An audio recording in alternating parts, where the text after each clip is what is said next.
Well, it's that time of year, Buffalo. Time to get out and vote. I'm Dave McKinley. Scott and Mary Alice have the night off.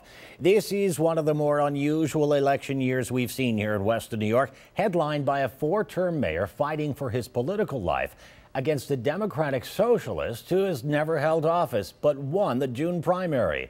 Early voting begins tomorrow, and Two on Your Side's Jeff Preval has everything you need to know. With this election cycle, a non-presidential year, lower turnout is expected at the polls for early voting.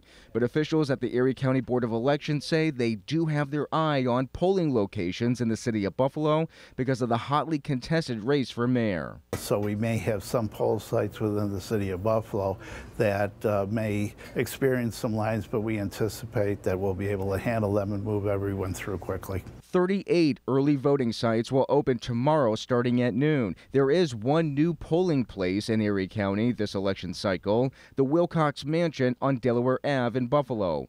Voters once again can cast their ballot in any early voting location. That will change come Election Day when you have to vote where you're registered. Electronic poll books will be there for voters to check in for early voting. All of our voting is connected so that folks cannot go vote at other locations. We know who voted. We don't know how they voted. COVID protocols will be in place. Well, we're asking all the voters that come to the polling places to observe the COVID protocols that are at that specific location.